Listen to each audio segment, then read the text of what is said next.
The Senate voted 97-1 Thursday to ban so-called cop killer bullets, which can penetrate bulletproof vests. The measure now goes to the House, which passed a similar bill last year. Now is the time for Helter Skelter.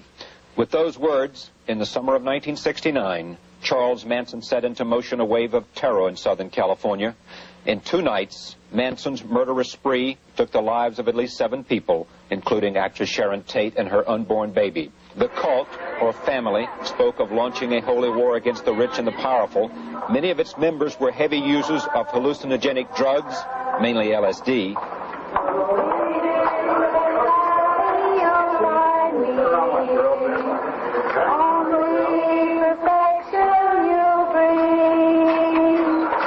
The killings were bizarre and merciless. They triggered a public panic and raised the specter of drug-crazed youths slaughtering their victims at random. The Tate LaBianca murders abruptly ended an era that's remembered today for its flower children, Beatles music, and make love, not war slogans.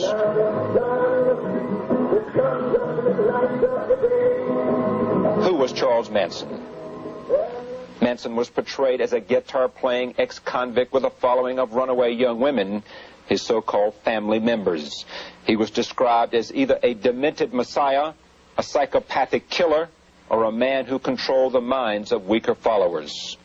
Testimony revealed that while Manson was not present at the home of director Roman Polanski the night of the murders, he planned and ordered the deaths of Sharon Tate and her guests. Americans also learned Manson was born out of wedlock to a 16-year-old prostitute in Cincinnati, Ohio. His childhood years were a series of foster homes. By 1969, Manson had served more than half his life in reform schools or prisons. He had been convicted of forgery, homosexual rape, and car theft. On April 17, 1971, Manson was sentenced to death for 7 counts of murder in the first degree. A trial later that year found him guilty of 2 more counts of murder. Because of a change in state law, the death penalty was commuted to life in prison. Manson is now serving that sentence at San Quentin.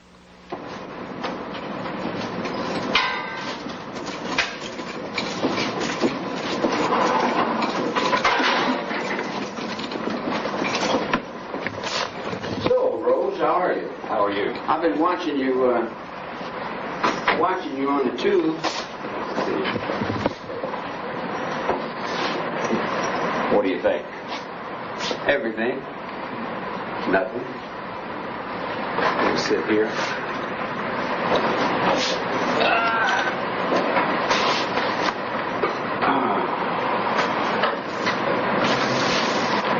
How's your day going? Day's going nice. The weather here is much better than the weather in Washington, D.C. We left 4 inches of snow. And I got out here and they said this is record warm temperatures. Yeah, I'm kind of nervous. I've been locked up in the hole a long time. So for me to come out of that cell is a whole brand new experience. And what's the prison routine like for you? I sit in my cell 24 hours a day.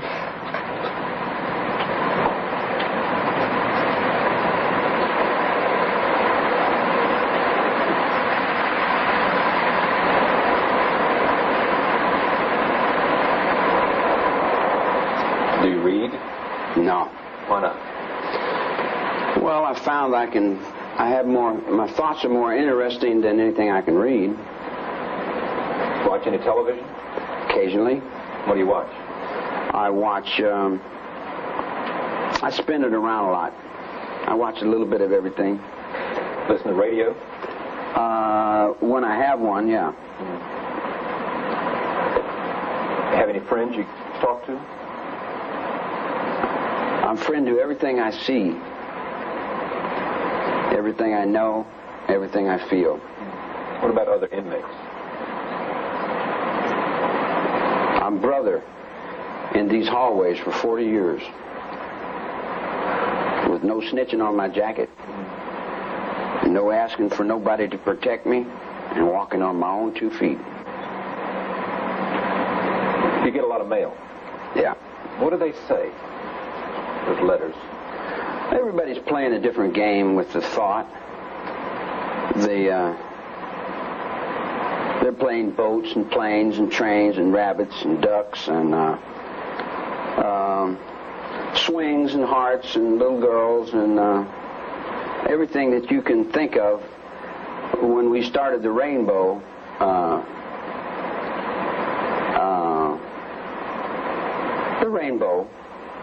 all the thoughts that go with the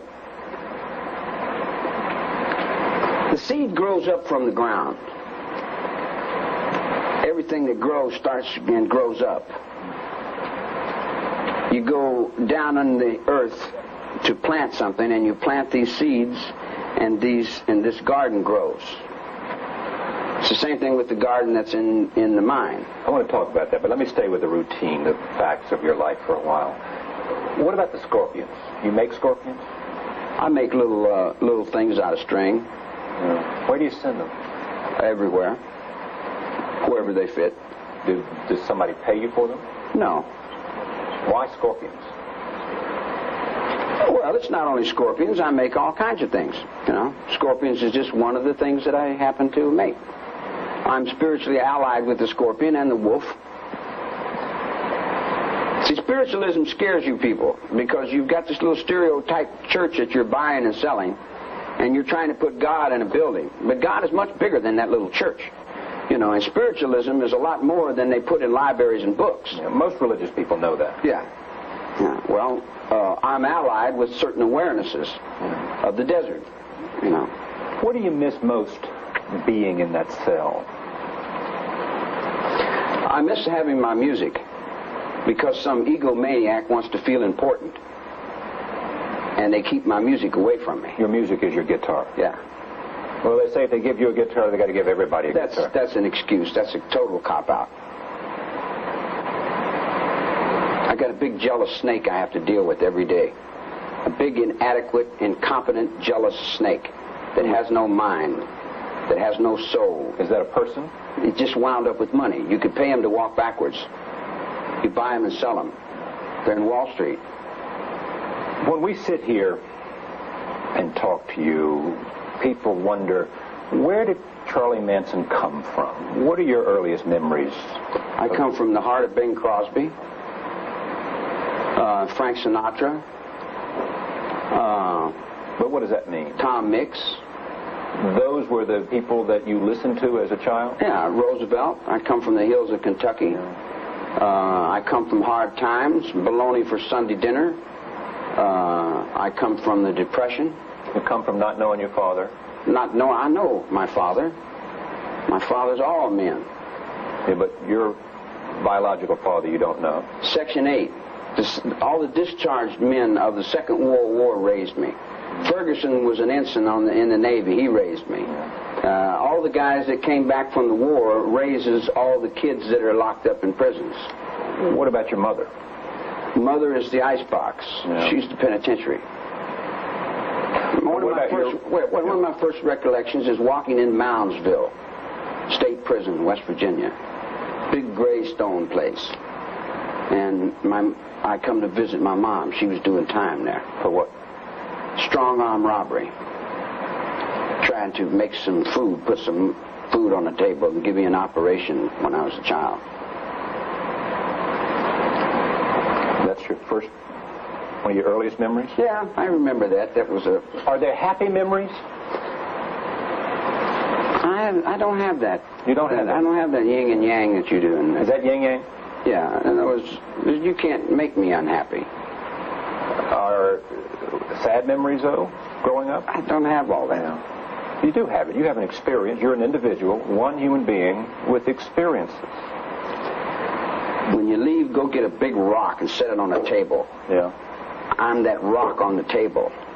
Charles Manson has any roots at all, they are in the penal system. He had spent more than 20 years in correctional facilities even before the Tate LaBianca killings.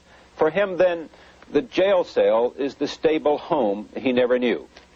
Some say his life is a monument to parental neglect and the failure of our prison systems. We talk more of Manson's early years in this part of our interview. When you were 16, You were out on your own. You were making money on your own. Yeah, but you were when in I trouble was with the law. yeah, but you got to realize when I was 16, it's not like people that you would think is 16. Why is that? Well, a person that's raised on the street at 16 years old is generally about 55 in their minds. Because they see so many experiences so quick. You know, they've been through more life and death situations, and they've been through 10 times more than the average person sitting there doing what their mother says, going back and forwards to school. In other words, life is not in a school book. Yeah. Do you want to look back at that early period of your life and before the 60s and say, boy, something went wrong because I got on this track and I was in and out of prison, you know, and I went to foster homes, and then my mother would take me, then I'd go see my grandmother, and then I'd go back and see my mother, and then she would run away, and somehow. Did that shape you? Did it make a difference?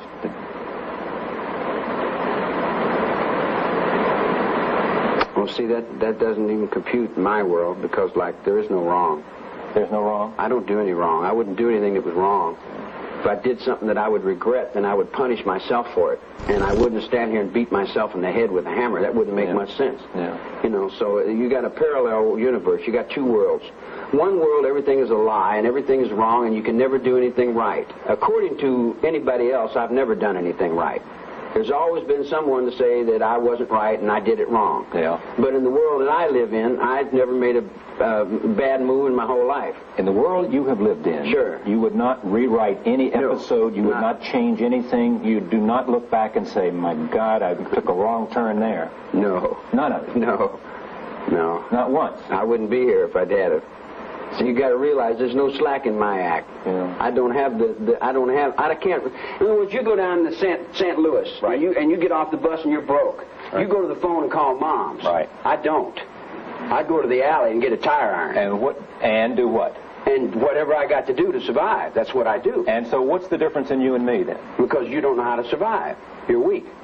You have emotions. You play little games with your mind. You chase your tail. Yeah, but you know, you have said before about your life that you needed love, and you needed family, and you needed friends, and that's the one thing that every man needs. No, you misunderstood. I never said anything like that.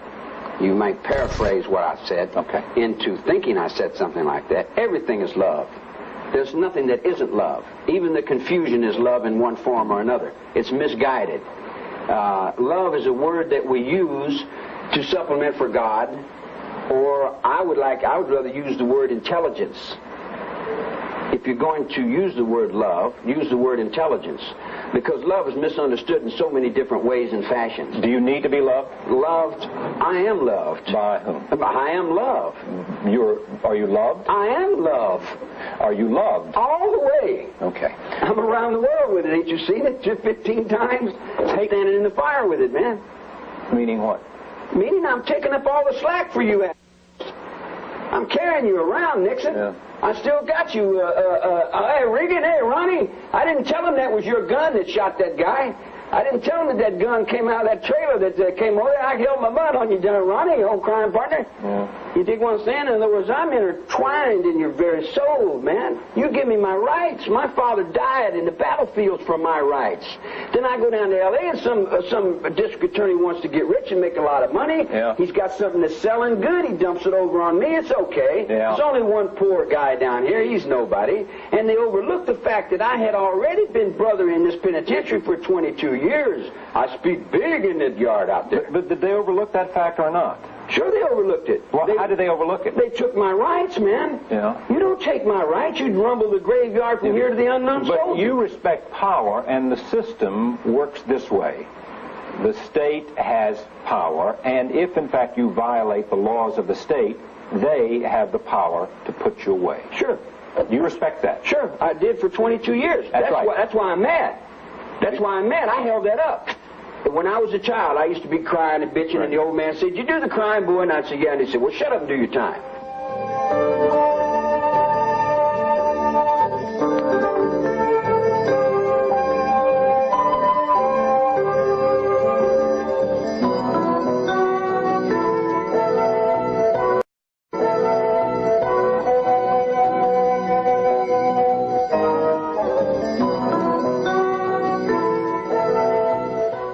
In this part of our interview with convicted murderer Charles Manson, we talk about the influence of Haight-Ashbury. He met the gentle folk there, the hippies at the height of flower power. He started collecting a harem of young, impressionable women. The group later developed into his family, the family that was responsible for the Tate LaBianca murders. All this began to develop when Manson was freed from prison in 1967 and lingered in San Francisco. So when I get back out and your kids pick me up out of the street and pick me up out of the garbage can, all I want is the little girls. I love them little girls. I'm following little girls around. I ain't got no thought in my mind about nothing. Right. I'm not trying to stop nobody. I'm playing music. I'm free. It took me 22 years to get out of this hallway. This was Haight-Ashbury, 1967. Yeah. They picked me up. They said, 16-year-old kid. I said, where do you sleep? He said, where I lay down? I said, well, don't you have to have an apartment? He said, no, I sleep in the park. I said, how do you do that? He said, sleeping bag. I said, is that right? What do you eat? He said, food. I said, man, where do you get it? He said, wherever I can. I said, don't you have a job? And he laughed at me. He said, no, I went out to Diggers. Yeah. So I went down and I looked around and I said, hey, this is love here. Yeah. This is love here. The best time of your life. Yeah. It was the only time in my life. I never had no life before that. It's always been in here with these guys, man. It's always been in jail. I never had no life outside. I've been locked up since I was 9 years old, I know, man. but now you're in 1967, you're in Haight-Ashbury in San Francisco. I got out. I'm free. I'm free. You're free. I got better sense than break the law, man. You're not going to break no law. If you break the law, you put yourself in jail. You're in Haight-Ashbury, and what's the magnetism of you? Why did they come to you? Why were they attracted to you? Well, those young girls that you were looking for. Right. Here's the thing. In the penitentiary, you learn this. All right. Don't lie. Don't lie, man. If someone catches you in a lie, you leave yourself open to get snuffed. And all my life, I've lived in the eye that tell the truth. Pay your debts. Don't get involved in other people's business. Do your number, do your time. And you learn to stand on your own. So I'm walking, I'm standing on my own. People see me standing on my own. Not too many people in your world can do that. But I don't realize that at that particular time. I don't realize how weak and mindless you people are. See, I'm judging you by the people in here. And you're at Haight-Ashbury, and you meet these young women, young girls, young people, and you're playing a guitar, and everything is happy, and there's a lot of love, and you're not lying to them. You're just singing songs, and they're coming to you. What's going on? What's happening? The world was happening. The war was going on. Yeah. All the children wanted to stop the war. Yeah. They wanted peace on earth. Yeah. And they come to me and they says, they said, well, we want this, this, and this. And I said, okay. And they said, let's go demonstrate. And I said, no, I'm not going to go demonstrate. I'm not going to go get put in jail. And they said, well, wouldn't you give your love to stop the war? And wouldn't you give your love to save the world? I said, would you give your love to save the world? And they said, yeah. I said, well, how much would you give to save the world? And they said, we would give all. I'll lay my body down. You dig? I give all to save the world. I said, well, if that's you, then you can do that. But I just gave 22 years of my life, and I'm not going back in there for God or nobody else. So if you want to do that, that's your road. What was it like for you? Was there... I passed through Haight-Ashbury. Yeah. I threw my pistol off of that bridge over there. You did? Yeah. Because... I got tired of carrying pistols. Yeah. I thought, well, I don't need to shoot anybody, so I threw the pistol over. But this was the best time of your life, you said. You had a family of people that loved you, a lot of girls you'd like. I didn't say, you say, I didn't say I'm asking. people loved I'm only me, asking. I'm only asking. I said the people were loved. That was love. It was happening there. Yeah. That was happening. But you got to realize I came in on the end of that. Right. And I only went through that. I never got stuck up in that. Yeah. Because I seen the pitfalls. I seen the speed freaks. Yeah. I seen the falling of it. I seen it falling. I'm very aware when it comes to seeing things. You were an ex-con and you were wary. I was, I'm not going to get busted or go to jail again. Yeah. That was my thought. So I used to hold this up saying, one positive thought. Yeah. I'll never go back to jail again because I'll never break the law again. So you had a family, though? I had a family. See, there you go. A family had you. A family had you. But you were trying to make it suggest I'm saying this, and I'm saying, did you or did you not? No, I never thought of a family. I don't hang on to people, man. Right. I've never had anybody I hold on to. That's not even in my mind. Our interview with Charles Manson continues in the next half hour. When we return, Manson talks about the infamous Manson family and those terrible 2 nights of murder in August 1969. Stay with us. Night Watch continues. 8th sentence. He was denied parole in that same room last month for the 6th time. In this part of our interview, we began discussing the murders and the members of his so-called family. We spoke about his relationship with some of the others who took part in the killings. Both Charles Tex Watson and Susan Atkins were among the 4 Manson followers convicted of 7 counts of murder. They are all serving life sentences. You say there was no family. There was no Manson family. There was a group of people that were having a good time. They say you told them, the leader business, you told them to go murder. That's what they testify. No. Did Watson testify to that? No. Did Watson say that? No. Did he write a book and say that? He may have said it in his book after he convinced himself of it. Yeah, he did. But he said this basically, this is what I thought Charlie wanted me to do. Yeah. See, what happens when you're dealing in the street and you're dealing in life and death? Life and death is going by you like this every day. Right. There's a guy with a knife. But you're not dealing in the street. You're up in the mountains playing a guitar. No, this is where my thought is running, see? You guys sit down, you compute all this, and you know, this all, but to me this goes by, like I may face life and death situations 4 times a day, like it was dust on my shoulder, you dig? So Tex has a little problem, he has a little problem, he gives me a gun, he can't deal with it, I have to go deal with his problem. Which is? I have to go shoot somebody for him. Because he's too much of a coward, and he's laying up underneath the bed with it. Who'd you shoot? I had to shoot lots of Papa. Who? Some guy down in the drug world. I had to go down and take care of some business that was not my business. So Tex owed me one. So when I come back and I say, see, you got me in trouble. Every time I stand up for you, brother, I got to face your life and your death. You dig? I'm tired of carrying you on my back. And I threw the gun. I said, now you owe me one. And if you don't pay me when you owe me, then I'm going to pay you what you owe me. You see what I'm saying? In other words, I have to go into another person and put on another face and come back and play, you know. I understand. So you say to Tex, you owe me one. That's right. So then when my brother gets busted and my brother's in jail, then I tell Tex, pay him what you owe me. Well, I said, don't tell me nothing. I don't want to hear nothing. I'm not part of no conspiracy. I'm not breaking no laws. You dig what I'm saying? I'm not getting involved in nothing. However you do it, you do it. I don't care how you do it, but don't bring it to me. I just come back and big, sir, I got a traffic ticket. But that's not what they say. Who's they? Who's they said Susie that? Atkins. No, Susan Atkins never said, I said, do anything except do what Tex said. And I did say that. I said, Susie, you owe me? She says, yeah. I said, you remember the 3 dudes I fought for you? She said, yeah. I said, remember that other dude I cut his ears off for you? Yeah. She says, yeah. I said, well, then pay that to Tex. Don't bother me with it. All right. After you knew what that had happened at Sharon Tate's, the most brutal murder that people were aware of. Not that there's not a lot of other brutality around, but this got attention. What'd you think? Well, I looked over in Vietnam and I said... No, what'd you think about Sharon Tate and her unborn baby? What did I think about it? Yeah. It's not my world. I don't live in that world. Well, so you didn't care? Care? Suppose Tex... What the hell does that mean, care? Well, it means love. That means some sense Put me in a solitary confinement, break my teeth out, break my ribs, bust me up, kick me down a hole, and then come back and tell me about care. I don't know what care is, man. You said to Tex, you owe me one. Tex goes out and commits this atrocious, horrendous, horrible crime. It's atrocious from where you're looking. It's atrocious where anybody looks. It is. No. I look over at my lane, and I see those guys running through there, and I say, good job, man. You didn't say that. I would have if I'd have been the general in that. You better believe I would have said it. You would have said good for you for killing those people at my line? Man, when you're in war, mister. Okay, but what does war have to do with Sharon Tate's murder? What's it got to do with any murder? But then you said one more death. It doesn't... Wait. They picked up they wanted to stop the war. You don't make no change without bloodshed. Yeah. You didn't feel any remorse because maybe Tex misunderstood you if you accept that link. I didn't mean for you to do that, Tex. All right. Let me cool down a bit. Okay. How you doing today? All right. Good. You got a girl. Right.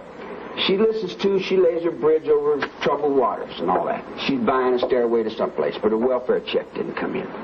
She's got all these things in her head. She's willing to die for this.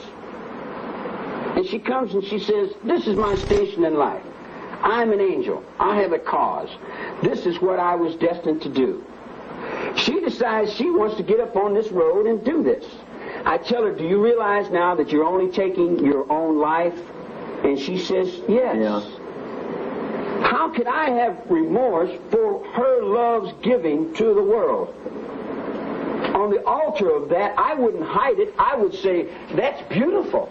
But to those who cannot give in the word love, they would hide it and say, oh, how terrible it is. But ask the Ayatollah when his young son goes out there and gets his legs blown off, or someone dies for something they believe in to die and martyr themselves into forever, you dig? Then someone that can't see that as being love, they turn around and call it dirty. And they call it nasty, and then they make their children into be criminals and crooks, and then they hide them up underneath the thing. But let me explain this to you.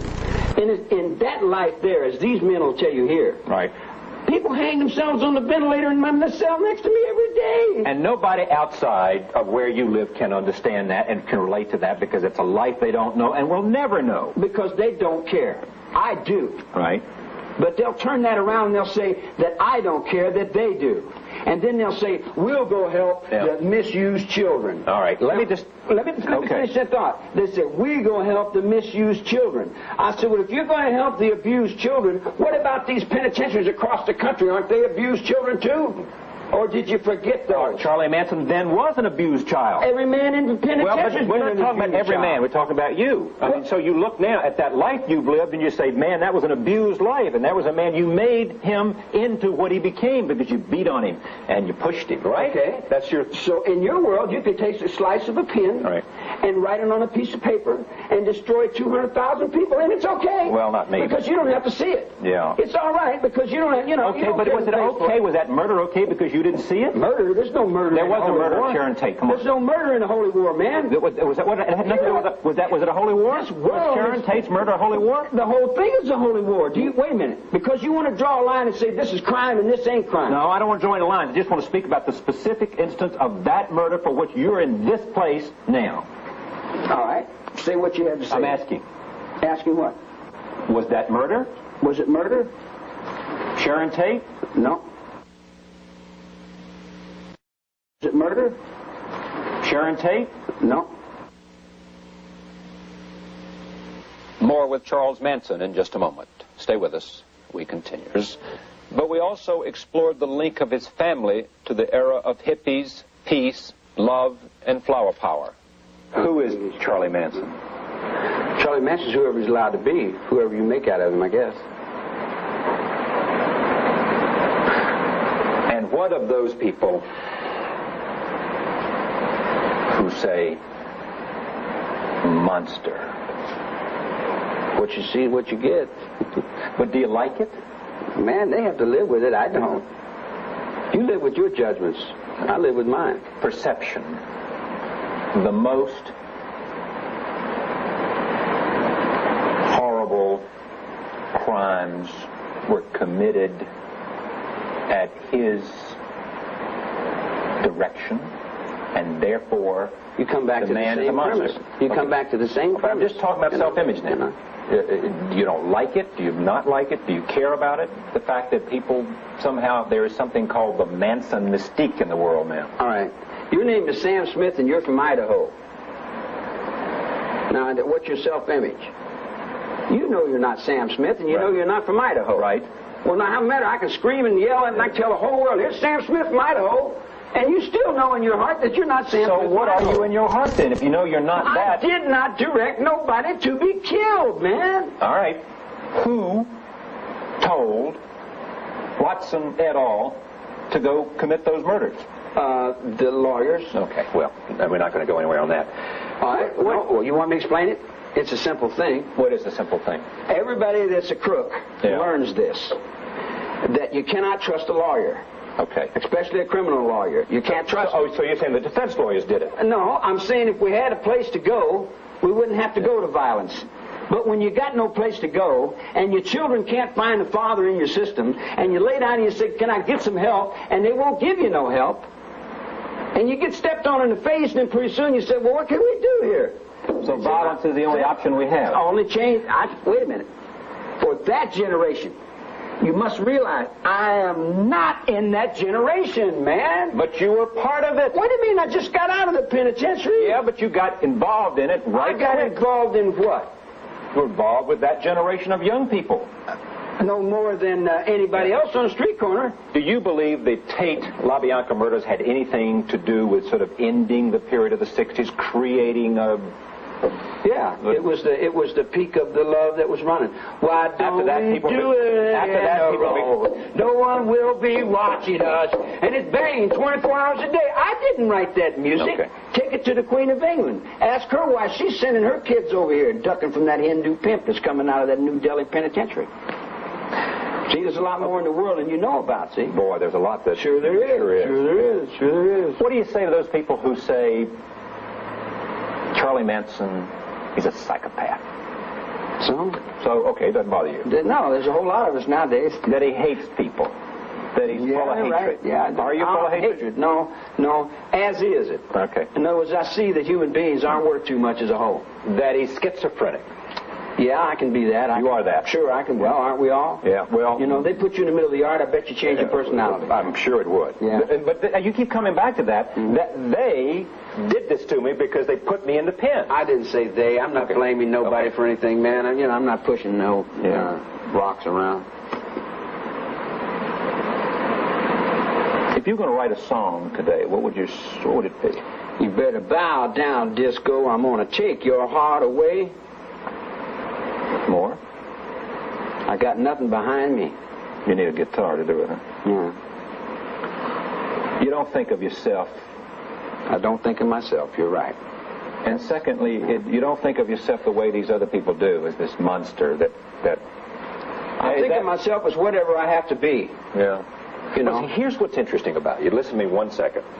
Here's this guy who most of us believe, because of the trial, and you believe we were had by the DA, but most of us believe you did suggest, direct, because of the influence you had on those people to do those murders.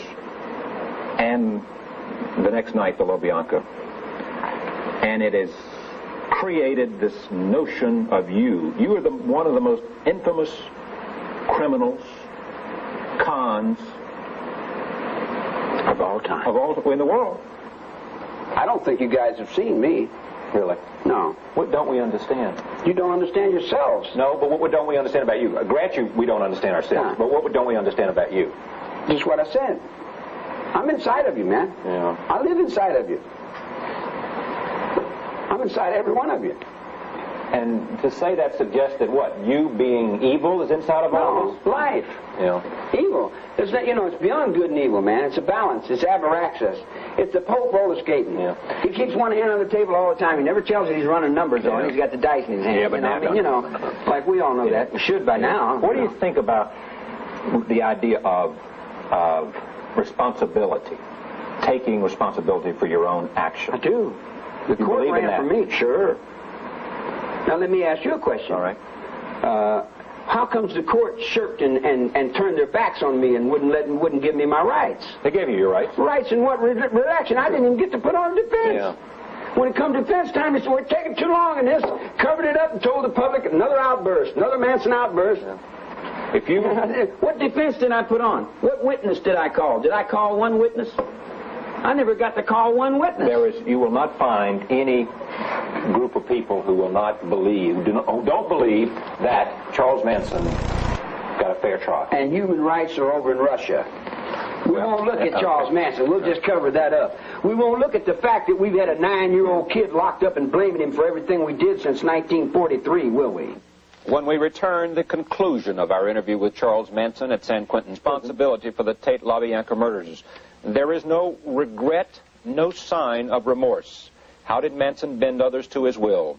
At the end of our conversation, Manson's forcefulness, anger, and sense of theater all come to play. We talked about his followers and where they came from. I live in another world. Okay. I was raised up that you don't get involved in other people's business. Okay. If they're doing something, that's them. They got to ride that beef. That's a jailhouse law. Ride your own beef, do your own time. And I've done that all my life.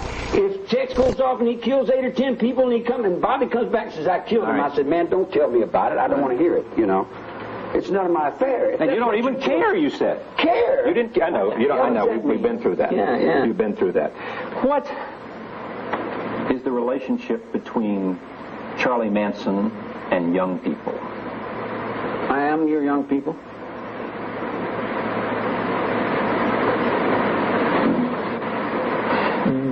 There are people who fear you. You like that? True love Fear means power. Love casts out all fear. If you're afraid of me, there's something wrong with you. Not me, but there are people who are fearful of you. Well, then they got to work it out for themselves. They shouldn't be. That's up to them. I don't, what can I do? We haven't talked about one thing. I got to go, but I want to talk about this, about religion and God. Do you believe, Susie Atkins and Tex Watson have become born-again Christians? Sure. What do you think of that? We were born-again Christians before we got busted. You believe in a God? Sure. That's not you. Well, sure it's me. Under what circumstances would you look into the eye of a camera like that and say, look, I want to take responsibility for the world that I live in? No. Okay, for the world you live in. The world that I live in. I got no choice. Yeah. I got peace. But until everybody's got peace, I can't have peace. In other words, I got you.